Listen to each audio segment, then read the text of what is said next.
Hello, my name is Joey Simmons. I run Attack Grassroots Sports that has two clubs under it, Texas Elite and Team Lex. We're a girls basketball program.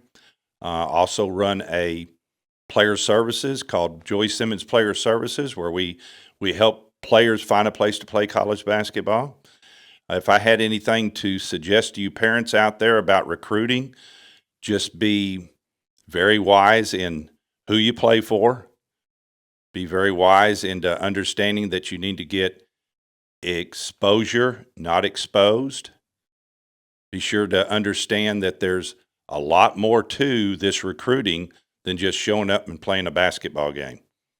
You have to put your time in just like you do in anything else in life. And I would strongly suggest that if you ever wanted your child to play at the next level, get more involved in the actual recruiting process, not just showing up for the games. Be in a right event because Yep. who's gonna find you? Yep. A lot of it's the parents' fault too. I mean, the parents have to understand that you're the one that's wanting to spend this money and go to Timbuktu and because back. they want to be a part of a travel team. They want to Exactly. be a part of the national team. Put out that extra $10,000 this year. I'm okay. There's a lot of great tournaments in Texas. So if you're a 3-star player, why are you even leaving Texas? There's so many tournaments here, you don't necessarily have to leave. Yeah, I've known kids that have gone to those colleges and they never got off the bench in their high school team. They knew how to work the circuit. It is possible, you know. What advice would you give to these parents as they help navigate their athlete's basketball journey? Well, first of all, the players gotta want it. Forget about your high school practice; that don't count. Yeah. But if you're not working minimum 5 days a week, well, then you don't love it enough. Welcome to It's Just Different podcast. We bring on people who have been where you were trying to go and or have helped countless athletes get there. I'm your host, Ashley Roberts, serial entrepreneur, your favorite educator. I'm talking to all the parents, all the players, but it's not about me. I got a legend in the building. AAU coach, AAU director, tournament director, mogul. I mean, what else can I say? I got Joey Simmons in the building. Well, I've done a little bit of everything, I You guess. have done everything. Between scouting services and running tournaments and running teams, yeah, a little bit of everything. Yeah, everything that's involved in basketball, anyway. Yes. How? How have you been able to do everything for so long? Well, probably the biggest reason is because I've got the best wife in the world. She's been supportive of me, all these years, coaching, running tournaments. It's that's been the bulk of it. It's just she's been very supportive for me. She knows it's what I love to do and it's my passion. And we both feel like this is the path the Lord led me down many years ago to help out these young ladies. I wonder sometimes how'd I get involved in this? Well, got involved because of my daughters. So that's what got me really started in it. How many daughters do you have? 2 daughters. Got one son, 2 daughters. Both of them played AAU basketball back when it was really AAU basketball. We were talking just a minute ago. We don't, most of us coaches don't call it AAU anymore. We call it the WWW, which is the Wild Wild West. The Wild Wild West. Yeah, absolutely. But the sad part is that there's so many, people that have never experienced AAU basketball. AAU was basically around in Texas anyway, pretty much started in the Duncanville, Mansfield area back in the early 80s and stayed pretty strong up till about 2007. Yep. And then 2007, when the shoe companies came in and started, kind of taking over, then that's when that started in 2007? Probably around 2007. Nike was probably the first that started a little circuit and got going. And then the other shoe companies came years after that. Yeah. But it was much different then because, Nike was one of the major sponsors for AAU back in the day. And then when they broke away from there, that's kind of when they, started their own national tournament. And it wasn't real big back then, but it was there. Right. You know. Because I'm thinking, like, I played with DFW Elite, Mm-hmm. and I don't even remember. I mean, I guess I just didn't pay attention. But like I didn't remember being on a Nike circuit. We just played everybody, we beat everybody, but I just didn't remember Right. actually being on a Nike circuit. Yeah. Well, DFW was a Nike team. Right. We were the Nike team the first 2 years. And then after that, then DFW got the contract and they became the Nike team. And Marquise kind of took it from there and, Mm-hmm. built up the DFW elite program from there. Yeah. So that's kind of where that all started. But no, Nike kind of started it all, got their little national tournament going. And we went the first 2 years and really enjoyed it, Yeah. but it was much different than it is today. Yeah. Much different. Speaking of different, we start this podcast off with something that's different. The name of the podcast called is just different. I think that the game of basketball is different, whether good or bad. What would you say is different as it relates to AAU basketball now versus back then? And back then could be 5 years ago. Well, the whole difference between back then and today is basketball is not governed by anybody. Mm-hmm. AAU was the governing body for basketball, up to the early 2000s. And they still are. AAU still, they're still operating. They're not what they used to be. But now the difference is the basketball, we're not governed by anybody. Mm-hmm. So that's why it's the Wild Wild West, I mean, these kids jump around from team to team, especially on the boys' side. The girls' side isn't quite as bad, but it's getting there. It's not? It's getting I there. could see the boys' side being crazy. Yeah, the boys' side's crazy. I mean, they jump every 2 weeks. I mean, the girls aren't so bad. A lot of the girls, once they get with a team, they pretty much stick with it during the summer. Mm-hmm. But if you look at soccer, if you look at volleyball, if you look at softball, you look at any other sport, and they're being governed by somebody. Mm-hmm. Volleyball is governed by USA Volleyball. Not sure why USA Basketball hasn't ever taken over the governorship, but as long as there's no rules out there, it's gonna be the way it is. So that's the big difference in basketball in the 90s and early 2000s than it is today. First off, congratulations for taking the first step. That first step is listening to this episode. But you need a little bit more. You're looking for a community. Like you're itching for the information. It's one thing to get all of this free information, but you need to be inside a community. I have a community, the different community that is for girls basketball players, parents. We meet bi-weekly. There's monthly drops into the community. You get to ask me questions. And more importantly, the parents get to celebrate with each other. Who wouldn't want some motivation, some celebration along this journey? Join the different community. The link is below. The link is in the description. The link is wherever you're listening to this. Come on and join us and get in the community. What rules would you put in place? Well, I've actually, had a lot of conversations with the NCAA over this situation. And of course, their hands are kind of tied because, they're not really a youth Yeah. they're for the youth, but, they're not really a sanction Right. like USA Basketball, maybe, or USA Volleyball. So, but I always wanted them. You got to go into the NCAA database to play in NCAA events now. So I was always like, well, why don't you go in there and when a player goes in and signs up to play on a team and accepts to be on a team, that something pops up and says that you have to stay with that team for the entire season. Mm-hmm. Now you've got control of the kids and the parents and everybody, but there's no control now. So nothing keeps a player from going from one team to another. There's nothing to stop them. Yeah. So, and now you've got the portal out there.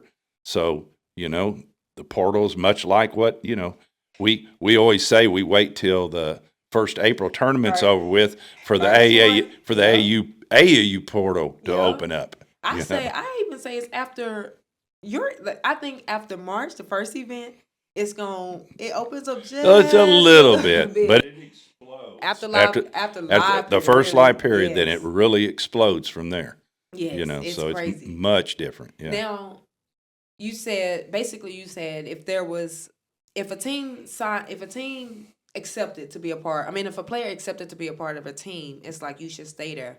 Do you think if a player is, if what if it's the wrong fit, like, and they have to make a decision? Well, volleyball's that way. I mean, volleyball, you Yeah.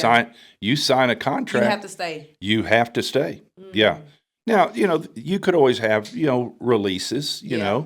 just like colleges do to release a player. I mean, I'll be honest with you, if, I hate that they don't have the rules, but if they did have the rules where, you had to sign a contract and stay with the club all year, but if a player didn't want to play for my club anymore, well, I'd rather for them to move on Yeah. because I want kids and players and parents that believe in our program and want to play in our program. Yeah. But I So, do think yeah, it adds that level of like it you gotta definitely work through some stuff. you got to Like work through some stuff. Absolutely, I agree with you. because No it's doubt. not gonna it's I feel like there is something that could be better with every single program. Absolutely, Like absolutely. There's no question about it.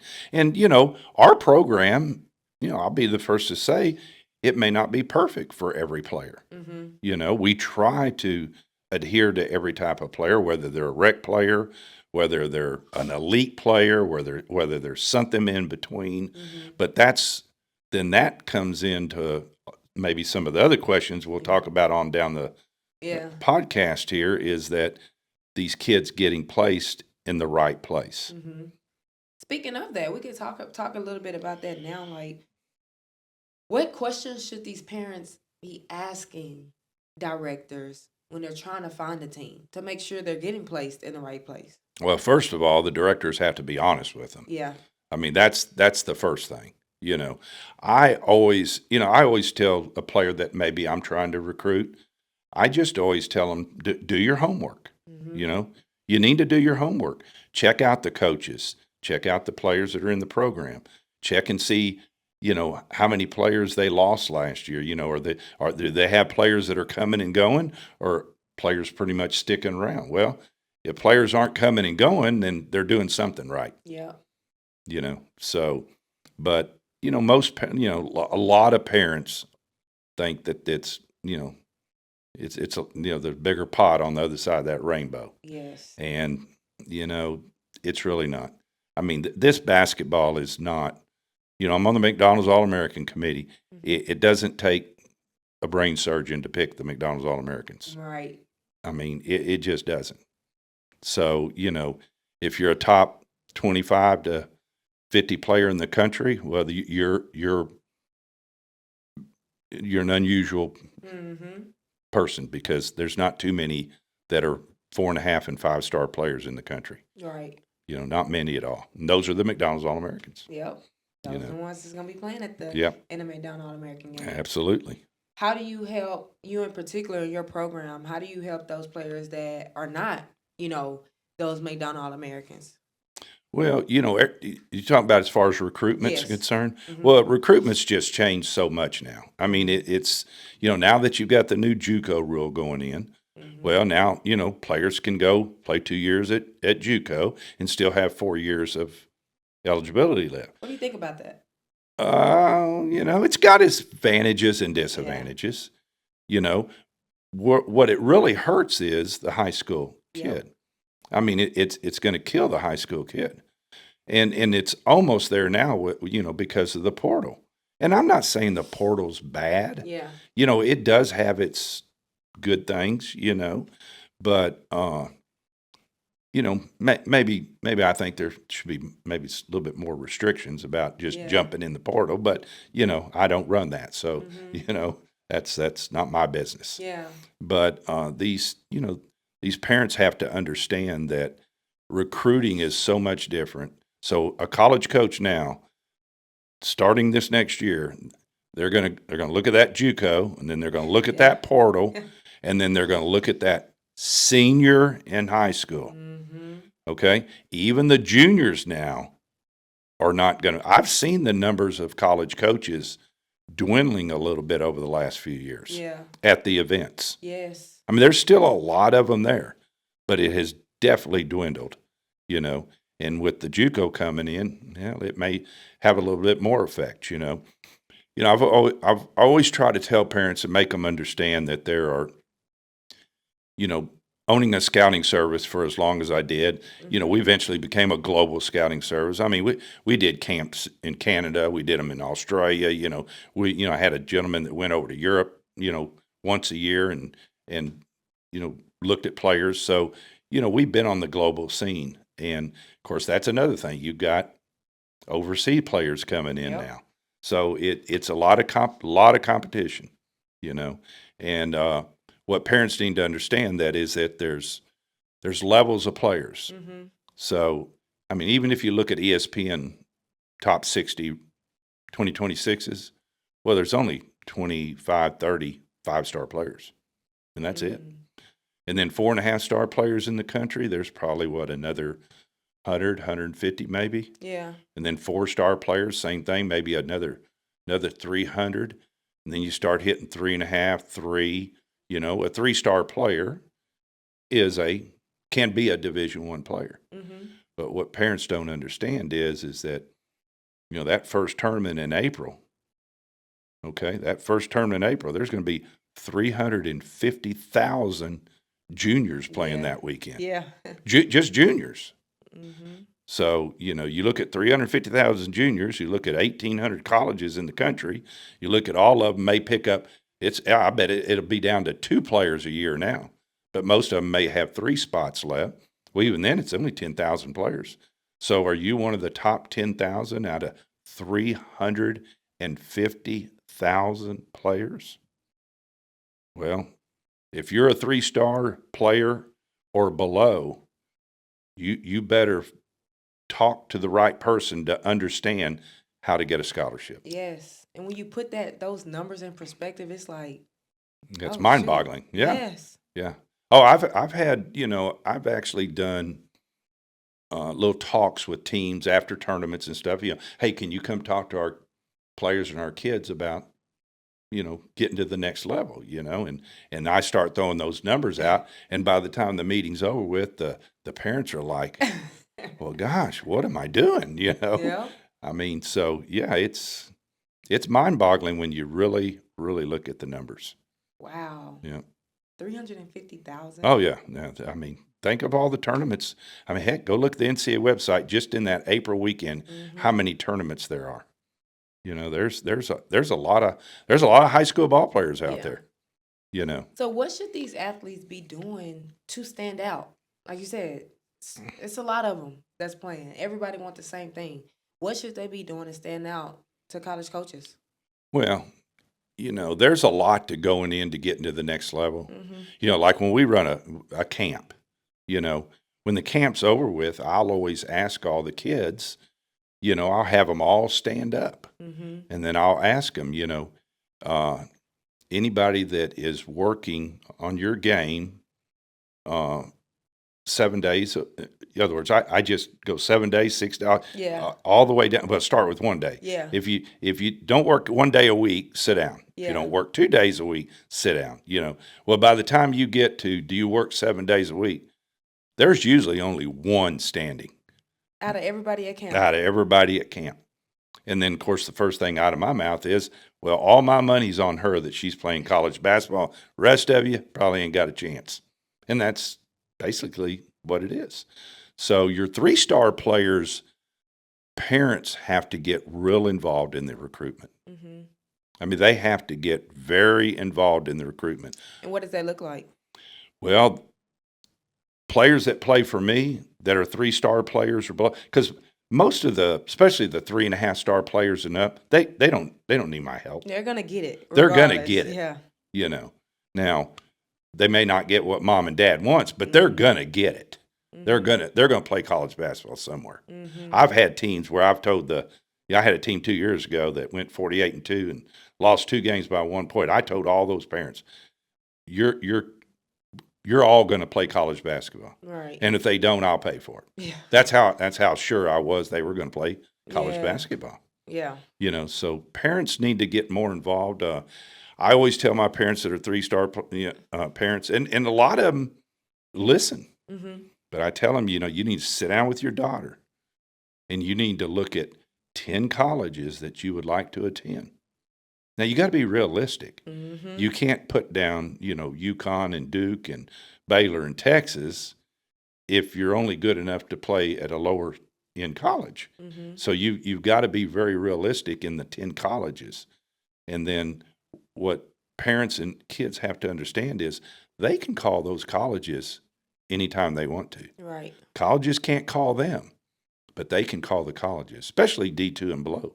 And I'm going to ask you, as long as you get your education paid for, what does it matter? Yeah, because it does not. I always say D free. D for that's right. Like, Yeah. and I do think that is what parents get caught up in a lot. Mm-hmm. D1, D1, D1, D1. D1, D1, D1. Yeah.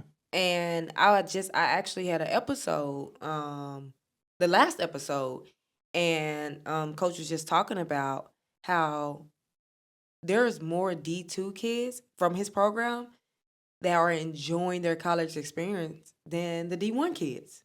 Oh yeah. Well, you were there. Yeah. Ain't nothing fun. Matter of fact, every player I've talked to that played D1 that played for me, I hadn't found one that had fun yet. It's a job. It's a grind, and it's a job. Yeah, absolutely. So there's had a girl that went to Baker University. And I always ask the kids that at the camp too. Hey, how many of you know about Baker University? Nobody's ever even heard of it. Well, it's an NAI school in Kansas. Okay. She went up there, played 4 years, got a great education. And,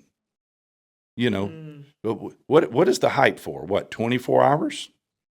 I mean, that's yes, it. For some of them. You're playing you're worrying about what you're going to do all these years instead of just enjoying and playing basketball, enjoying your child playing basketball. Mm-hmm. You're worried all about all this. Then somebody commits to, the University of Texas, mm-hmm. Okay? Well, everybody blasted out there on social media. Everybody's congratulating everything. Mm-hmm. And then 24 hours, nobody cares anymore. Yep.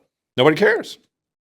I mean, that person's at Texas and done with her. Next. Yeah, next. So it's I call it a 24-hour, hurrah. Mm-hmm. Is basically what it is.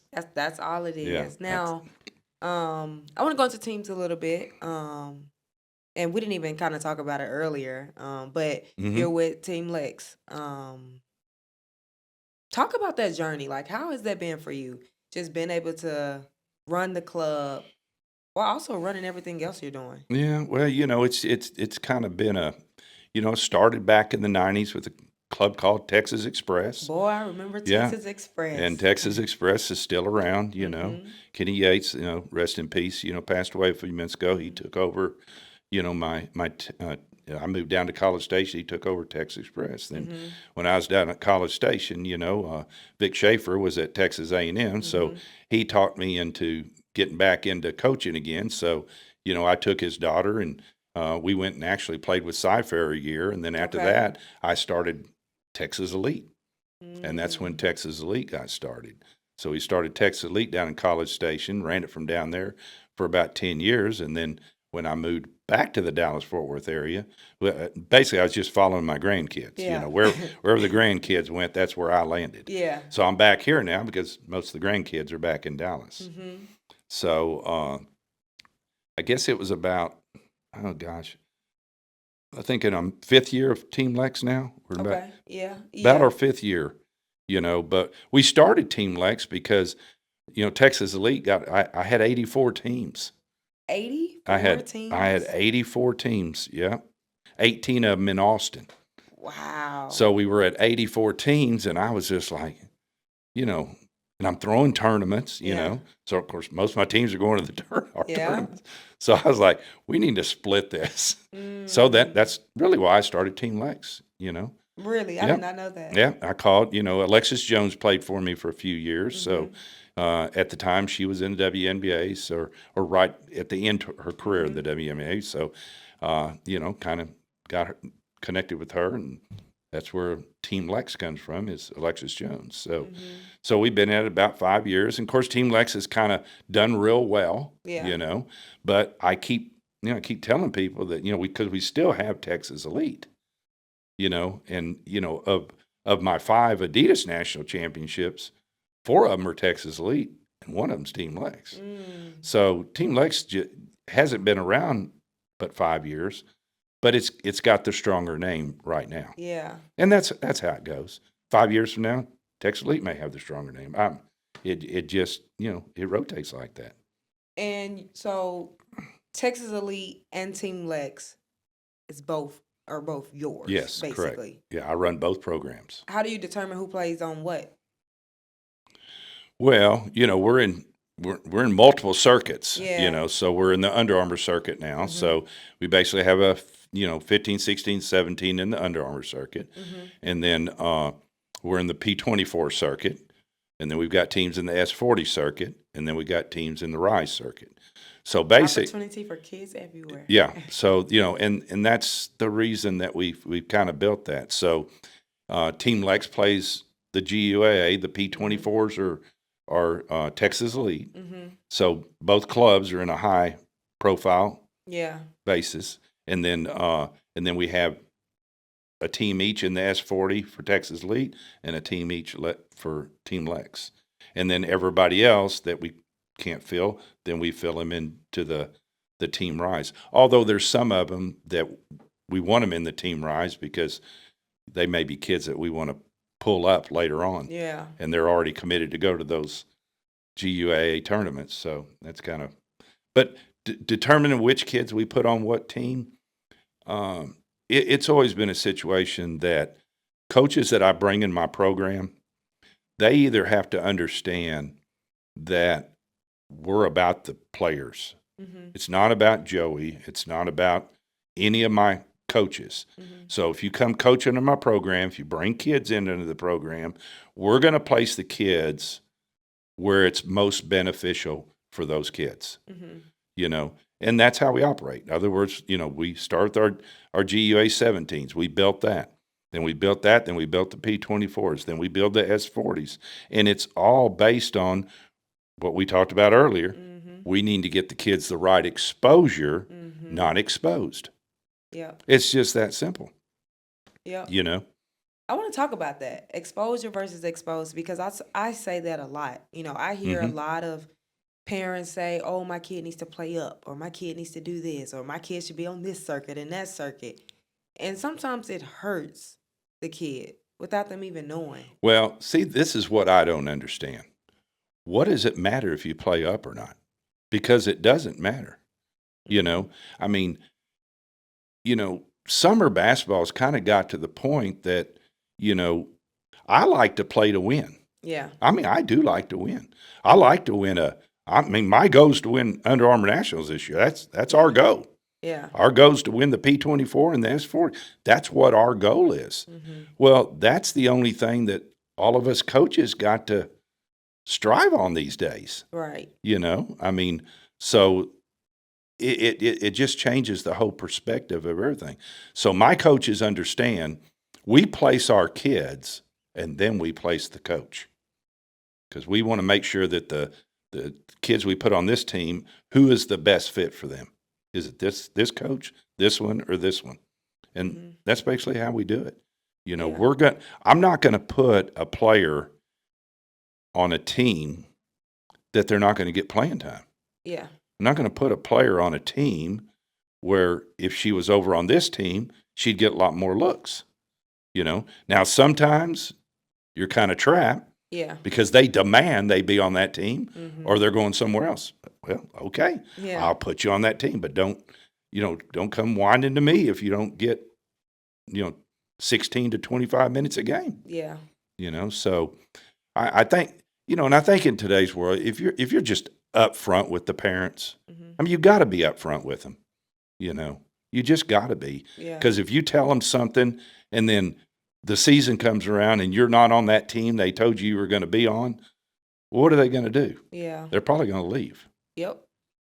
They're probably going to leave. But if you were honest with them from the beginning and said, "Hey, I just think you need to be at the S40 level," because the S40 tournaments, I mean, I've had teams in that for years now.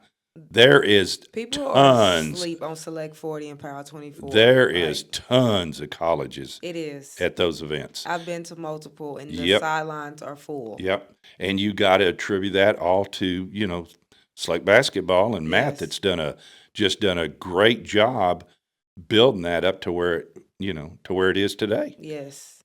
so, and Matt understands what it takes. He knows what these kids want. He knows what these parents want. Mm-hmm. And the key that's made the P24 and the S40 successful is the facilities they play in. Yeah. It's the facilities they play in.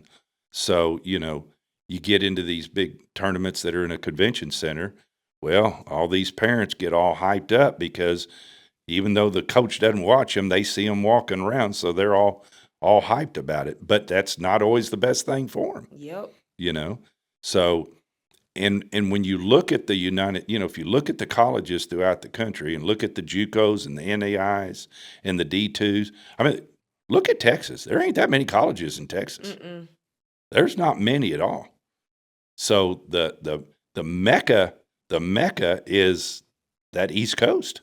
Yeah. You get up there in that, You think so? Well, you get up in Ohio. Oh, yeah, because I've done it before. I've Yeah. done the research. I've taken a map of the United States, and I've counted how many D1s in Texas, how many D2s. From a player. So you saying like how people say the mecca of girls basketball, you wouldn't say it's not Texas? Oh no, the best players on the girls' side, Uh-huh. the best players, as far as I'm concerned, are Texas, Okay. California, Yes. Georgia, and Florida. Agree. That's where you see over and over again Mhm. the mecca of the top players come out of. Yeah. Yeah. No, what I'm saying is that, like, if you go up in that Northeast coast, Mm-hmm. there's a JUCO. They're like 7-Elevens up there. They're everywhere. I got you. I Yeah. mean, you have an event up there. There's going to be 300 JUCOs at that tournament. Yeah, makes sense. Yeah.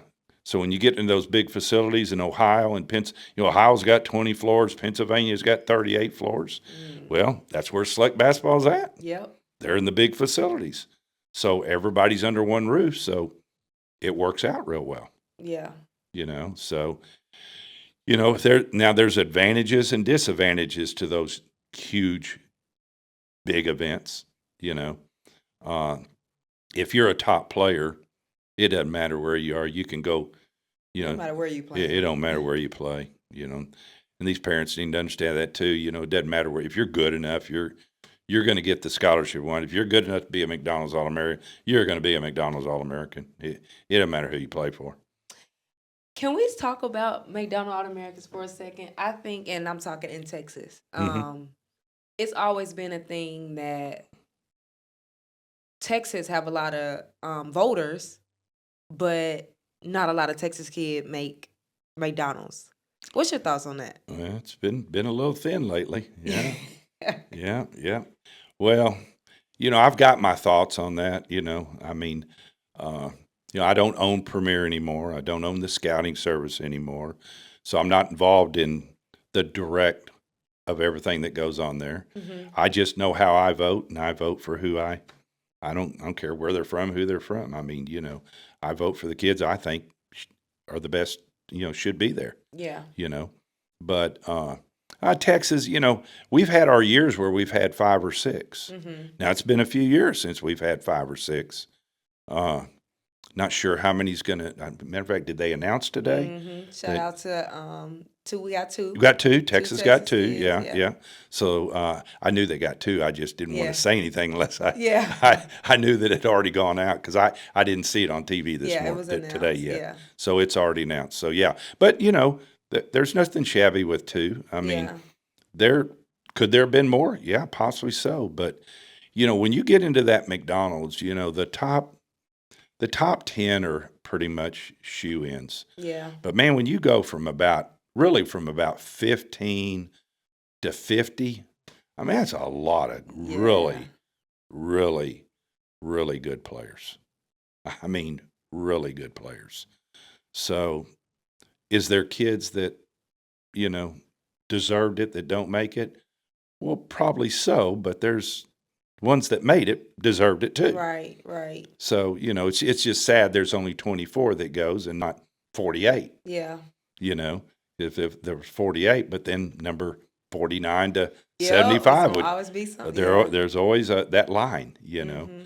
But I've enjoyed being on the committee. It's I think they're pretty much right on every year. Yeah. I think they do a really good job. But hopefully here in the near future we'll have another one of those five or six Texas kids at one time. I'm itching at that 26 class, I think. Yeah, there's a lot of good players in Yeah. that 26 class. I think the 26 class is pretty strong. Yeah, but it is nationwide too. You right about that. Oh my goodness. And it's some good 26s. There's some good 26s out there.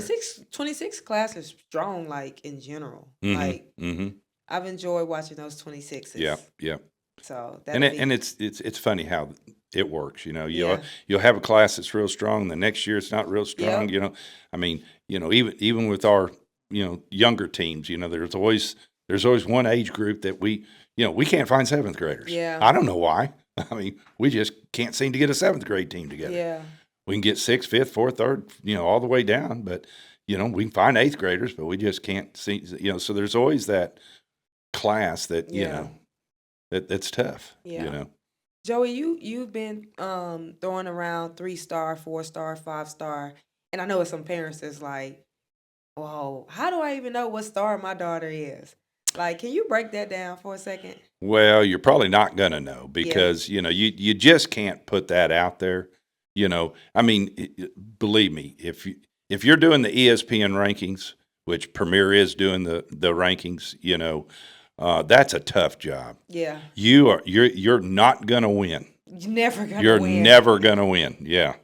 I mean, I guarantee you, Shane and Jason can tell you that. You're never going to win. Yeah. I know that when we first started the scouting service, it was me and my brother that started this scouting service.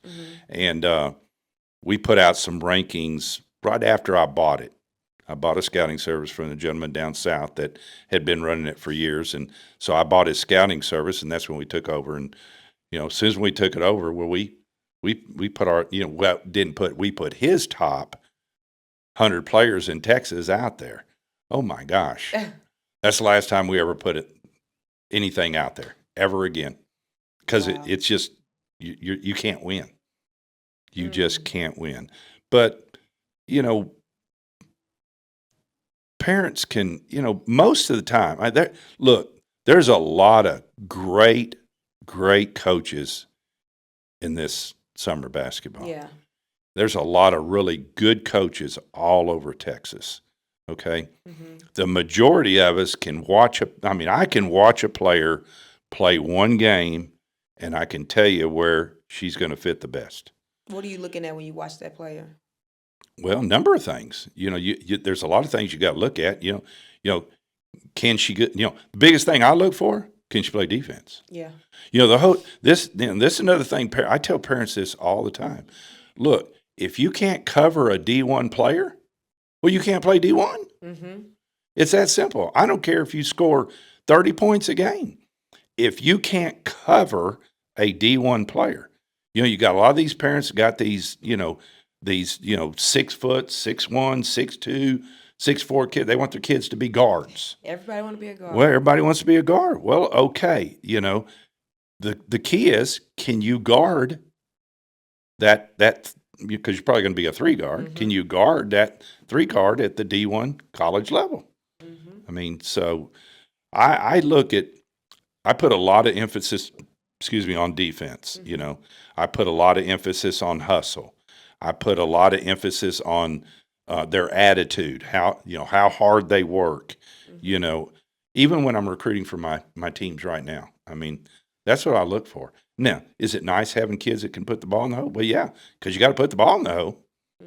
But and then I look for team players. So those are the kind of things that I look for. I think college coaches are everybody thinks they're just looking for the kids that can score. That's what they think. But I guarantee you, Vic Schaefer ain't particularly looking at that kid. Vic Schaefer's trying to find defense. You better be able to play some defense if you're going to play for him. So there's a lot of college coaches that have swayed that way. I mean, defense means a lot to these colleges now. Because you know what? There's a lot of kids that can score now. Yeah. I mean, there's a lot of kids that can score. But now you got a lot of kids that are learning how to score and play defense. And those are your top kids. Yeah. First of all, I appreciate you. I appreciate you for tuning into this episode, but I need you to do me a big favor. I need you to hit the subscribe button. I want this podcast to go out to everybody that has an athlete playing sports, okay? Hit that subscribe button, go ahead and tap that like button, and let's get back to the episode. Do you believe if you're good enough, they'll find you? Absolutely. There's no question I about it. don't believe that. You don't believe that? No. Oh, no. Okay, let me tell you. Okay, Now, you may have somebody out in the sticks somewhere that gets nobody's ever seen her. I guess that's a possibility. Okay, so I know so many good, even we could talk 25s that are good, Mm-hmm. and college coaches don't know about them because they play with the wrong team. They went to the wrong tournaments. Well, absolutely. Well, that's of course that's what I was saying a little bit ago. You gotta go to the right tournaments. Yes. You gotta be getting exposure, not getting exposed. Mhm. But it's the team I was talking about a few years ago. I had a couple players on that team who were very good players. I mean, very good. I had 9 kids. 7 of them were no doubt Division I. The other 2 were right on that edge. Right. Right on that edge. But they didn't get any offers until I got them in a tournament where there was a lot of NAI and D2 coaches there. Right. So that's my point. If you never played in those events, those kids, and they were good, Yeah. but it wasn't a tournament for them Yeah. until you put them Yeah. in the right tournament. That's why I say I don't believe in the if you're good enough, they'll find you, because those D2 coaches, they might not have seen the 2 kids you're talking about. Well, now there's a when you say, I mean, there's a fine line there now. Okay. Because, when you start talking about 3-star players, Mm-hmm. you're still in a position to where those 3-star players, I don't care what team they're on, they may, the 2 kids I'm talking about, they were 3-star players, really good basketball players. Right. They were 3-star players, but they were always playing in front of the coaches that are looking for the 5. I know. 4.5, That's what I'm and 4. saying, though. Like, that's my point. Well, I mean, maybe they were in the wrong spot. Right. But, sometimes, that's where the parent wants them, Yeah. And they were great team players. Heck, if I had to do it all over again, I'd want them 2 kids. Yeah. Because they played they played hard for me. Mm-hmm. They left it on the floor, and that's all I can ask. Yeah. I knew they were going to get a scholarship somewhere. Right. So where you fall into is, it's like I said, it's even maybe the 3.5-star and below, because I know when me and my brother used to do the scouting service, and before Shane and Jason came to work for me, I mean, every year at the end of the year, we would have 500 3-star players in there with no offers. Yeah. No offers. But now, that's not the kid I'm talking about that Right. if you're good enough, they'll find you. I'm talking about the 4.5, Oh, yes. 5-star Right. player. If Yeah. they're good enough, they'll find you. Absolutely. So Yep. yeah, that yes, and I think that's what the reason I asked that, and I like to ask every guest that, because there are parents that, or I'll say it's more so even coaches, that you have a kid that's not the 4 and a 5, and it's like, they're telling, if you're good enough, they're gonna find you, and that's not true to me, because if you're in the wrong event, Well, they're going to find them if they put them in the right event. that's what I'm saying. If you're not, it's something more to that. If No, you're good enough, you they'll find absolutely you. there You is. have to be in the right situation. You You have- got to be in the right event, That's absolutely right. because Yep. who's gonna find you? Like, Yep. Because if you're playing for a club that is playing in events that there's nothing but high D1s there, well, and you got mostly D2s or low D1s, you're wasting these why parents' are you money. there? Yes. But a lot of it's the parents' fault too. yeah, I mean, the parents have to understand that, you're the one that's wanting to spend this money and go to Timbuktu and because back. they want to be a part of a travel team. They want to Exactly. be a part of the national team. And it's like, Yeah. But there's enough great players in Texas. I mean, every NCAA tournament in Texas, every one of them, Mhm. they're all good. Yep. I mean, they're all good tournaments, Premier's tournaments. Ray Caldwell does a great job with his tournaments. Tucker's in here in the Clash of the Clubs in Houston now. I mean, there's a lot of great tournaments in Texas. Mhm. it's so if you're a 3-star player, why are you even leaving Texas? Yes. I mean, why are you even leaving? I say that all the time. I think there's so many tournaments here, you don't necessarily have to Yeah, leave. yeah. But you know what? If I got a team and they want to play, say in one of the circuits and travel, I mean, I'm okay with it. Yeah. I tried to explain to them that, this is the way I see it. But if y'all, if you want to be in that circuit, I'm good. I'm good with it. Yeah. If you want to put out that extra $10,000 this year, I'm okay. Yep. So, but a lot of my parents do come to me. Some Mhm. of them don't ever ask, but I feel like that every player in my program I had last year, every player in my program could have played somewhere if they wanted to. Yeah. I mean, there's a lot of small colleges out there Mhm. that don't do any recruiting at all, Mhm. that they don't even know where to start to get a player. Yeah. So I've known kids that have gone to those colleges, and I mean, they never got off the bench in their high school team. But you know what? They knew how to work the circuit. They knew how to work the back door. Yeah. So, it is possible, Yeah. I mean, it's definitely possible. Joey, what advice? There are some parents that they're trying to do what's right. They're Mhm. trying to take in the information. They listening to It's Just Different podcasts. What advice would you give to these parents as they help their athletes journey, as they help navigate their athletes basketball journey? Well, first of all, the players gotta want it. Mm-hmm. That's the main thing. And I'll tell a parent the same thing I'll tell a player. Look, if you're not, forget about your high school practice. That don't count. Yeah. But if you're not working minimum 5 days a week, well, then you don't love it enough. That's the way I see it. Mm-hmm. Okay? So, parents have to understand these kids have got to want to be in the gym all the time. I mean, I got a 4th grade granddaughter. I can't keep her out of the gym. She wants to go every single day, which is great. I mean, I'll keep taking her, Yeah. but I don't want her to get burned out either. I was just gonna ask that. Yeah. Like, how do parents manage that? Like making sure their athletes in the gym, but also avoiding that burnout. Yeah. Well, let me tell you that the world, the basketball world's a lot different today Yeah. than it was even back when you played. Yeah. I mean, there's a lot of really good trainers out there. Mm-hmm. There's a lot of good trainers, and you got it. You got to get with good. If you want to get to the next level, you got to get in the gym with these good trainers. You Mm-hmm. you just have to. Whether they're my trainers or somebody else's trainers, you got to get in there. Mm-hmm. You have to. So, and if you don't, then you're going to get so far behind, you're probably not going to play at the next level. Mm-hmm. So, I mean, I'm always open to talk to parents. Yeah.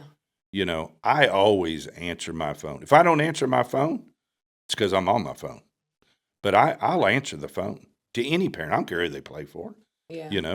And give you an example of years ago at the Heart of Texas, before I sold out, I decided that I was going to have a meeting every about 3 hours Mm-hmm. across the street from the field house at the hotel. I got a meeting room over there, and I was basically going to have classes every 2 or 3 hours to talk to parents about recruiting and what it was all about.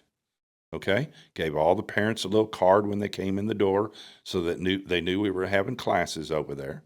All right, so I show up for the first class and nobody shows up. What? Show up for the second class and nobody shows up. Go to the final class that day, nobody shows up. I mean, so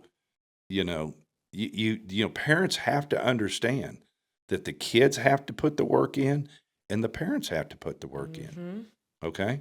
If you are a NAI Division II, JUCO Division III player, these colleges don't have the money. Yeah. They don't have the money to go out and watch you. They don't have it. So basically, you got to work on getting a hold of those colleges yourself. So I always tell parents, and here I'm going to give all the parents a free 5 minutes here. Yeah. This is what you need to do. You need to sit down with your daughter, and y'all need to be realistic. List 10 colleges of where you would like to go to college. Mm-hmm. And then once you do that, then you pick up the phone and you call the head coach for each one of those colleges. And you tell them that you're going to send them a schedule of my summer basketball, and I would really appreciate it if you could come watch me play, or if you need me to send a film, because I'd really like to play college basketball at so-and-so, whatever the university is. Okay? That's the first thing that gets these Division II NAI coaches. That's what gets their attention. Right. So right away, they may travel to Dallas to go watch that girl, because they know that she's interested in it. Yep. Especially if they do, because most of them are going to do their homework. Mm-hmm. They're gonna call the Jason Keys of the world, or they may call me. Hey, do you know this girl? Can she play? Can she play here at Oklahoma City? They're gonna call and ask us. We'll say, hey, yeah, she's definitely a Division II player, no doubt about it. So that's what you need to do if you want to get ahead of the ball game a little bit. Yeah. These parents have to get involved. Yeah. That's all there is to it. Yep. I'd rather spend my $10,000, going a different route than traveling somewhere where it's not going to do you any good. Yep. That's what I would do with my daughter today. I know that for a fact. I feel that. Yeah. Now, what mistakes are parents and players making when it comes to the recruiting process? They're over-evaluating themselves. You have to evaluate yourself on the right level. If you over-evaluate yourself, well then, I mean, just like, you've been in this world before, if you're going to build a 15 and under high-profile team, you got to find those freshmen that played varsity. Right. Okay? Well, they're playing varsity because they're probably the better players. Mm-hmm. Now, you do have some situations where you have, powerhouses, like DeSoto used to be, or like Duncanville is, to where, you can be you can be an awful good freshman and be on the JV. Yep. So there are instances that could happen. But, parents just have to be realistic of where they're at. Mm-hmm. If you're playing for your high school, and if you're a junior and you're not starting, then you're probably not a D1 player in most cases. In most cases. I agree with that. In most cases. Okay. All right. There's a few of these schools out there that have, 7, 8, 9, 10 D1 players, but they're very few. Mm-hmm. And it's not any of the UIL schools. Most Right. of them are, 1, 2, 3, D1 players. Right. So, that's what you got to realize. Mm-hmm. And then if you think you're a 5-star player, well, you better be on that high school team. You better be starting, and you better be the one that's carrying that team. Yes. I mean, literally carrying that team on the offensive end and defensive end. Mm-hmm. So, parents, there's just a lot of competition out here. Yeah. I mean, more than you'd ever realize. It's just a lot of competition. Do you think the game has gone down from? I mean, the quality of the game? Yeah. Oh my gosh, no, these girls are unbelievable. No, these girls are fantastic. I mean, the 17 under team we got put together right now. Mm-hmm. Well, my men's high school team couldn't beat them. I mean, that's how far. I mean, women's basketball's come. Yeah. I mean, even when I first got in '94, it's. And maybe I even say, like high school, like maybe not go down. That's maybe not the word I want to say, but like I look at a lot of these high schools. Mm-hmm. Half of the team would not make it at when I was at Duncanville. Yeah, like, right. So maybe it's not going down, or maybe it's that a lot of the talent are moving to the prep, or. Well, see, those didn't used to be around years Right. ago. So that's what I'm saying. I mean, the charter schools, the Yeah. prep schools, I mean, those schools weren't around Right. even 5 years ago. Yep. So is that part changing? Absolutely. Yeah. I mean,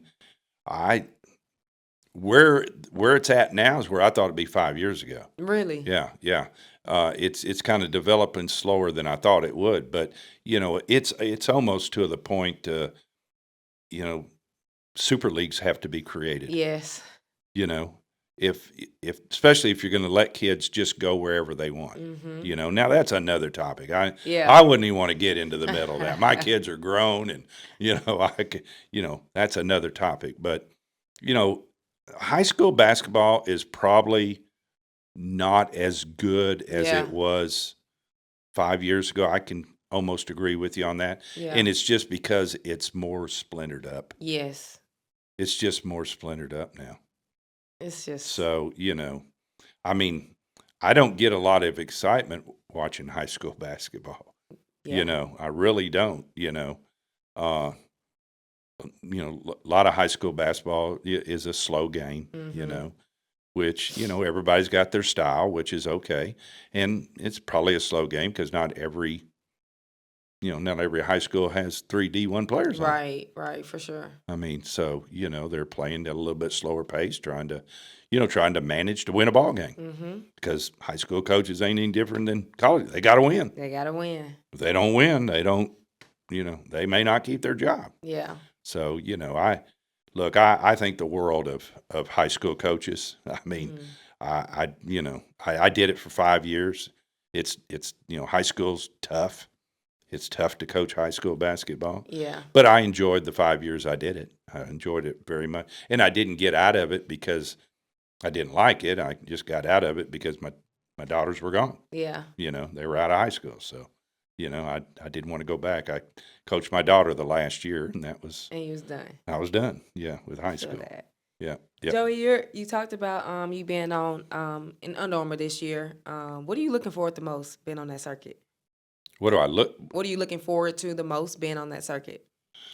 Well, now that I built my coaching staff up, Are you coaching? I'm not. No, Okay. I'm pretty much just going to be everybody's assistant this year. Okay. Help out where I can. Look, I am very, very strong believer that you build your clubs from the bottom up. Mm-hmm.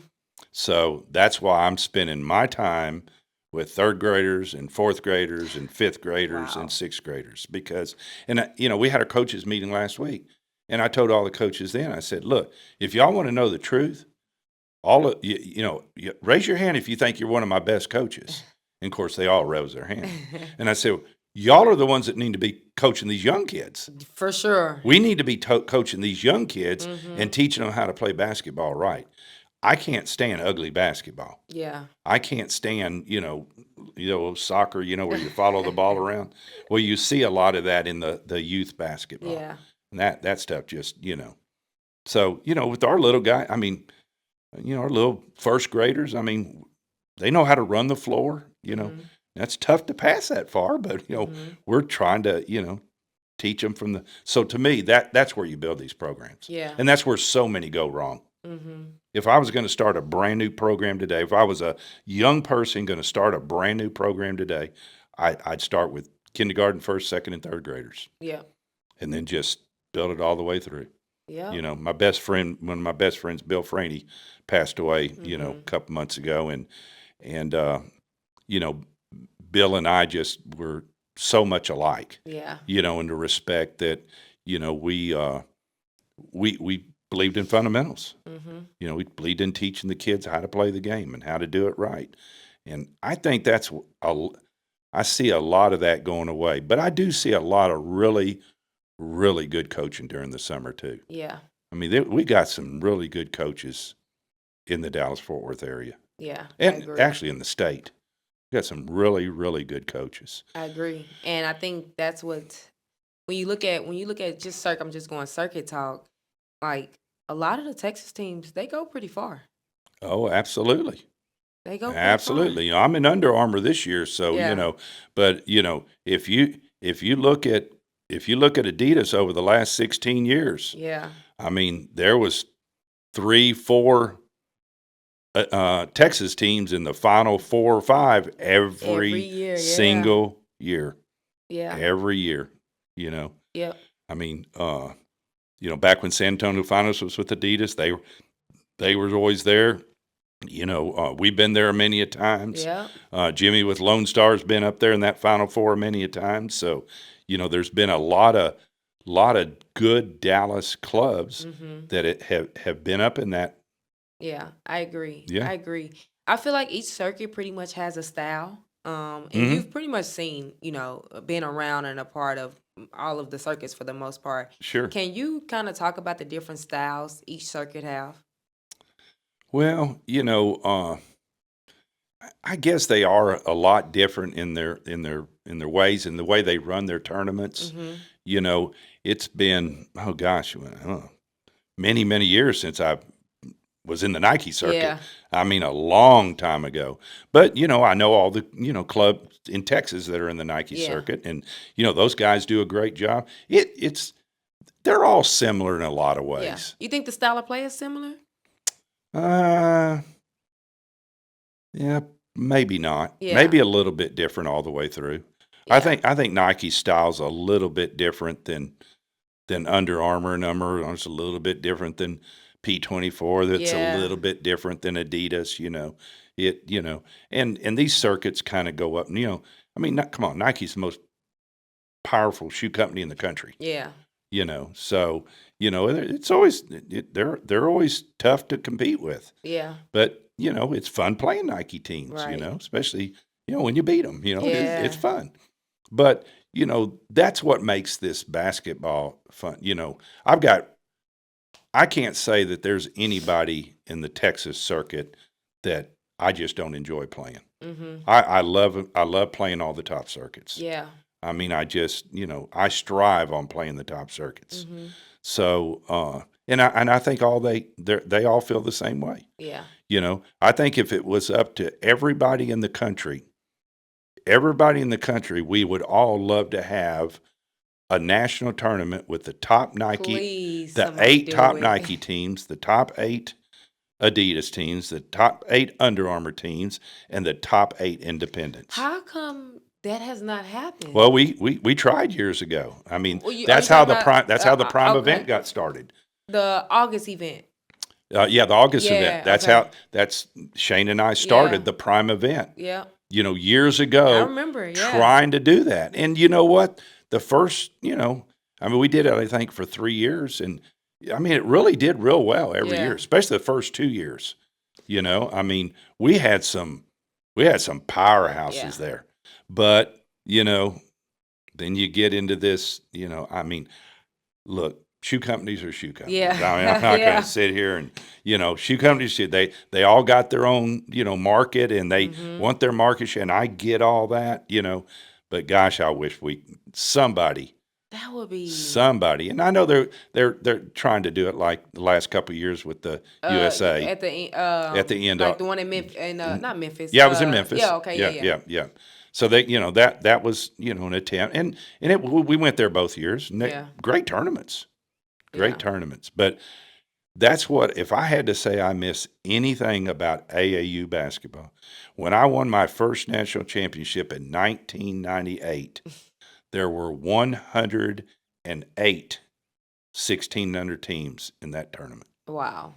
So when we won that tournament, there was no if, ands, or buts about it who the number one team in the country was. It was Texas Express. Yeah. So so that's what I miss most Yeah. about AAU basketball. I miss that national champ. And these parents, they just, the ones that never experienced it, I'm just telling all of them, you really missed out. You missed out. That's a fact. You really missed out. That is a fact. Yep. Joey, where is the state of basketball for independent programs? I feel like it's getting harder and harder. Well, you're seeing a lot of independent programs, combining with bigger pros. I mean, Yeah. we brought in probably three pretty good sized program, Mhm. good programs under the Team Lex and Texas Elite this year. I see that's kind of where it's going, because the problem you've got right now is, okay, I think Nike might be going to, they might be doing 4 weekends now. They are. They are? Last year. Okay. I So think Nike is the only one Yeah, that Nike's takes the all only one right stops. now. Yeah. But the rest of them are going to Are gonna follow. follow. Now, it's Yes. not going to be this year, but they're going to follow. Yep. So once that happens, You have nobody to the blame. independents are Yeah. they're in deep trouble. Yeah. So that's why I think we're starting to see a little bit of, you know, smaller clubs coming together with the bigger clubs, you Mm-hmm. know.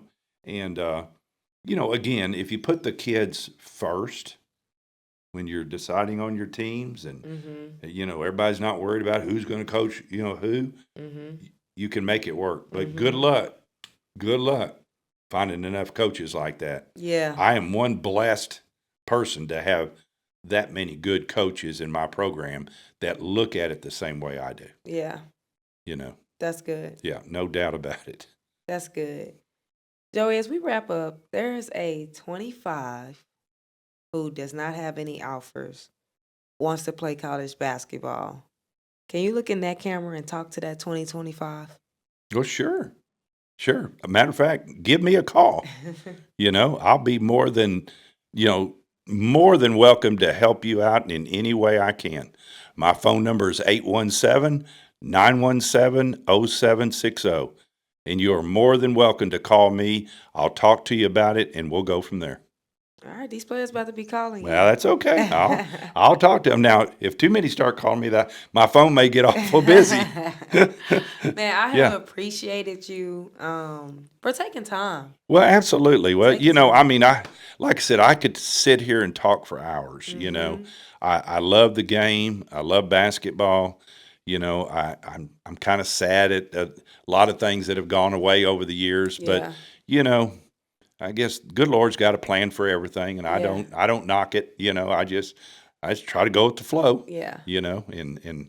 I always believed that, and to this day I do. I tell my kids that when they leave my program. I always tell them, look, if you're not willing to work hard here, then you're not going to be willing to work hard when you get into real life. So you might as well learn to work hard now, because this life's not easy. It's hard work. You better have the good Lord on your side, and you better be willing to work hard, because if you do those two things, you'll be successful in life. I love it. I said I was done, but I'm curious. Okay. Why are you? I feel like you have accomplished so much, right? From running even, and you've kind of said it, like you love it, but you've been in this game for a while, and you've done so much, from the recruiting service, from tournaments, from camps, from winning championships, and the state that basketball is in now. Like, why do you continue to do this year after year? Well, for the kids. I love the kids, and it helped that I had 2 years ago. It helped that I had a granddaughter that wanted to play basketball. So that's why I said I'm down there with the younger kids. There was a lot happened this last year with my clubs. I was with a company that I'm not with anymore that decided to let the clubs go, so I had to take them over. So I had a choice, either take them over and keep it rolling. I was close to stepping away. Yeah. I was real close, and then just a lot of circumstances happened that kept me from doing it. Really? So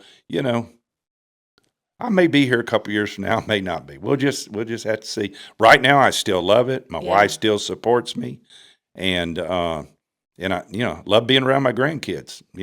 Nothing better than to love the game of basketball and be around a couple of grandkids that love the game too.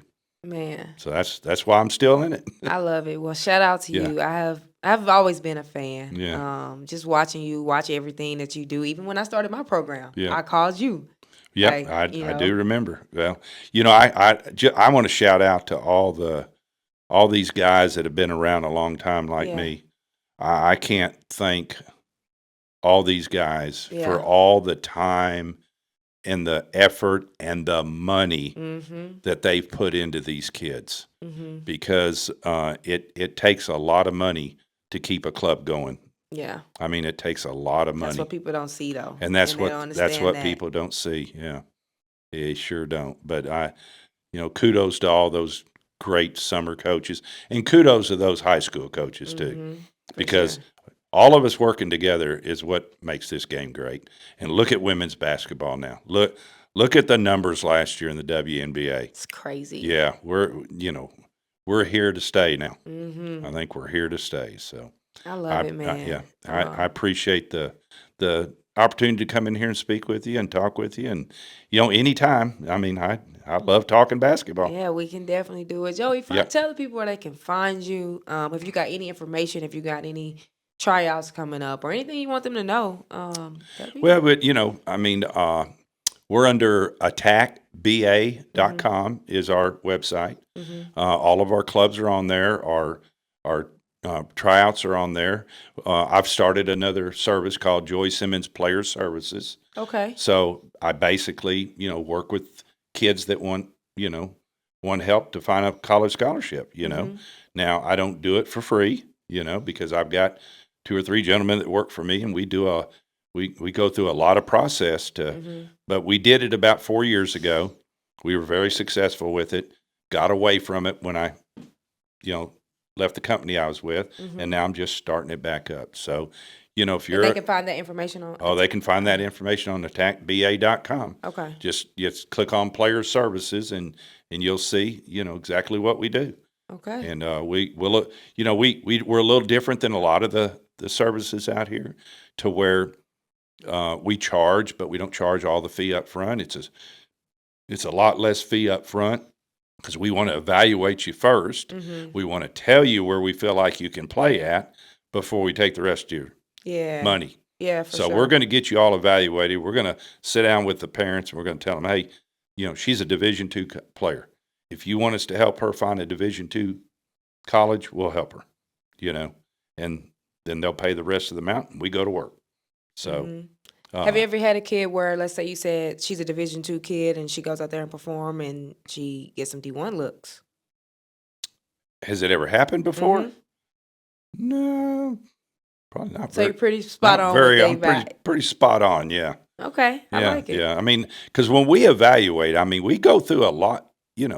We do a lot on that evaluation. Yeah. And we talk to their high school coach, their summer coach. We watch 2 or 3 films. We go watch her play a couple of times. We're pretty, I got you. Okay. Yeah. Myself and Steve Harris and Gene Smith and Larry Tidwell's going to work for us now. That's been in college basketball forever. So we're looking forward to bringing him in, and he knows the colleges. Yes. So so we're looking forward to and that's probably what I'll fall into once I step away from Team Lex and Texas Elite. But I've got some good people lined up now that are working for me. So I think pretty soon I'm going to be able to relax a little bit more, and because I love scouting, and I'll love helping kids find a place to play college basketball. I love it, man. I So, love it. I knew this episode would be good. I knew it. But Make sure y'all keep up with Joey. Make sure y'all follow the podcast. Subscribe on YouTube. Follow on Apple, Spotify. And if you're not following on Instagram, I don't know what you're doing. Follow the page. It's just different pie. Did you know that I have a program just for you? Yes, the 6-week program, Court to College, a Basketball Family's Guide to Recruiting. And it's not too late for you to join. We have 6 weeks of information. You get all the recordings. I know that you guys are busy, so if you can't make the actual call, don't worry. You got the recordings, and you got it for a lifetime.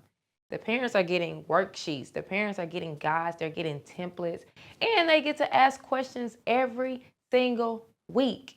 6 weeks of information. We're going over choosing the right AAU team. We're going over recruitment. We're going over network. We're going over contacting college coaches. We're going over it all. And you need to be in a program. Click the link in the description wherever you're watching this, and come on and join us in a 6-week program.